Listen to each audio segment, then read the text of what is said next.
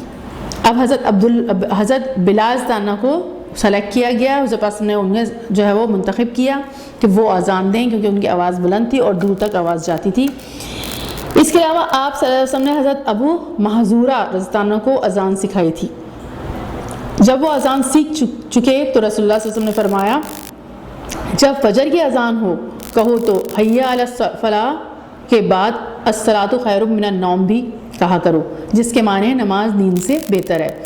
تو یعنی ان لوگوں نے حضرت بلال رضی اللہ عنہ اور حضرت محذورہ رضی اللہ عنہ نے اذان سیکھی اور یہ لوگ اذان دیا کرتے تھے۔ حضرت بلال رضی اللہ عنہ کی اذان تو بہت زیادہ پسند کی جاتی تھی، اور یہ بھی کہتے ہیں کہ حضور پاک صلی اللہ علیہ وسلم جب مطلب ان کی اذان میں بہت زیادہ لوگوں کے اندر جو ہے وہ نماز کی طرف رغبت پیدا ہوتی تھی، اتنی بہترین آواز تھی اور اتنی دل سے یہ یعنی اصل میں جذبہ ہوتا ہے اللہ کی طرف بلانے کے لیے، تو جو اذان میں وہ جذبہ جو تھا وہ حضرت بلال رضی اللہ عنہ میں بہت زیادہ تھا، اور اللہ سے محبت ظاہر بہت زیادہ تھی، اللہ کے رسول سے بہت زیادہ محبت تھی، تو اسی جذبے کے ساتھ حضرت بلال رضی اللہ عنہ کیا ہے اذان دیا کرتے تھے، تو لوگوں کے اندر نماز کا کیا ہوتا تھا، شوق پیدا ہوتا تھا۔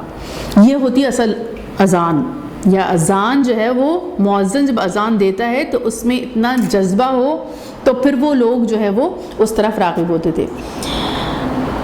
پھر اس میں یہ حضور پاک صلی اللہ علیہ وسلم نے ایک اور بھی چیز سکھائی کہ جب تم فجر کی نماز کے لیے اذان دو تو حی علی الفلاح کے بعد الصلاۃ خیر من النوم بھی کہا کرو، جس کے معنی نماز نیند سے بہتر ہے، یعنی نیند کو چھوڑو اور نماز ادا کرو۔ نیند جو ہے وہ اتنی بہتر نہیں ہے، بلکہ نماز اللہ کی سامنے کھڑا ہونا اور اللہ کی عبادت کرنا اس نیند سے کہیں بہتر ہے۔ تو یہ جو ہے وہ ابتدا ہے اذان کی کہ کس طریقے سے جو ہے وہ اللہ تعالیٰ نے یہ کلمات سکھائے اور کس طرح جو ہے وہ پھر کون سے پہلے مؤذن ہوئے، اور پھر اس کے بعد حضور پاک نے اور جو فجر کی نماز میں اور کون سے کلمات جو ہے وہ شامل کروائے۔ یہ ہو گئی اذان کی ابتدا۔ اب اذان و مؤذن کی فضیلت کیا ہے، یعنی اذان کی فضیلت کیا ہے اور مؤذن کی کیا فضیلت ہے جو اذان دیتا ہے۔ فضیلت یعنی اس کا درجہ کتنا بلند ہے تمام مسلمانوں میں، یہ ہم دیکھیں گے۔ جو شخص اذان دیتا ہے اسے مؤذن کہا جاتا ہے۔ احادیث مبارکہ میں اذان اور مؤذن کی بڑی فضیلت بیان کی گئی ہے۔ اذان دینے والے کے لیے بے انتہا اجر و ثواب کی خوشخبری سنائی گئی ہے۔ اسلامی معاشرے میں مؤذن کو خاص مقام حاصل ہے کیونکہ وہ مسلمانوں کو نیکی اور بھلائی کی طرف متوجہ کرتا ہے، اور جتنے زیادہ لوگ اس کی آواز سن کر مسجد کی طرف آتے ہیں اتنا ہی زیادہ ثواب مؤذن کے نامہ اعمال میں درج کیا جاتا ہے۔ یہ جو ہے وہ فضیلت ہے، اور بھی مزید فضیلت ہے، اس کو کتنا فائدہ حاصل ہوتا ہے مؤذن کو کہ جتنے لوگ اس کی اذان پر آ کے نماز پڑھیں گے اتنا ہی اس کے جو ہے نامہ اعمال میں ثواب لکھا جائے گا۔ ایک حدیث مبارکہ میں حضور پاک صلی اللہ علیہ وسلم نے ارشاد فرمایا، اگر یہ معلوم ہو جائے کہ اذان دینے اور پہلی صف میں نماز پڑھنے کا کتنا ثواب ہے تو ہر شخص آگے بڑھنے کی کوشش کرے، یہاں تک کہ فیصلہ کرنے کے لیے قرعہ ڈالنا پڑے، یعنی قرآن اندازی کرنی پڑے۔ لوگوں کو اگر یہ پتہ چل جائے کہ اذان دینے کی کتنی بڑی فضیلت ہے اور کتنا بڑا درجہ ہے، تمام مسلمانوں میں اس کا درجہ کتنا بلند ہو جاتا ہے، اور پہلی صف میں نماز پڑھنے کا کتنا جو ہے وہ فائدہ ہے اور کتنی فضیلت ہے، تو لوگ قرآن اندازی کریں، یعنی اس بات پہ ان کا بحث و مباحثہ ہو جائے کہ ہم پہلے ہم اذان دیں گے اور دوسرا مسلمان کہے ہم اذان دیں گے، اور ہم پہلی صف میں کھڑے ہوں گے اور دوسرا کہے ہم پہلی، تو قرعہ ڈالا جائے، یعنی قرآن اندازی کی جائے کہ آپ کون کھڑا ہوگا۔ اتنی زیادہ فضیلت ہے، اگر اس کا علم ہو جائے تو لوگ قرعہ ڈالیں۔ ایک اور حدیث میں آپ صلی اللہ علیہ وسلم نے ارشاد فرمایا، مؤذنوں کی گردنیں قیامت کے روز لوگوں میں بلند ہوں گی، یعنی وہ ہر لحاظ سے مؤذن نمایاں نظر آئیں گے۔ تمام مخلوق کھڑی ہوئی ہوگی، تمام انسان کھڑے ہوں گے، لیکن مؤذنوں کی گردنیں اتنی بلند ہوں گی کہ وہ تمام لوگوں میں نمایاں نظر آئیں گے۔ یہ بہت زیادہ کیا ہے، فضیلت ہے مؤذن کی۔ اذان دینے کے وقت اب یہ ساری چیزیں ہیں، اب اذان کے فائدے کیا ہیں، یہ تو مؤذن کی فضیلت بتائی یہاں پر کہ مؤذن کی کیا فضیلت ہے کہ قرعہ ڈالا جائے، اگر پتہ چل جائے کہ کتنا بڑا جو ہے وہ ثواب ہے اذان دینے کا، اور قیامت والے دن مؤذنوں کی گردنیں بلند ہوں گی، سب میں نمایاں نظر آئیں گے، یہ مؤذن کی فضیلت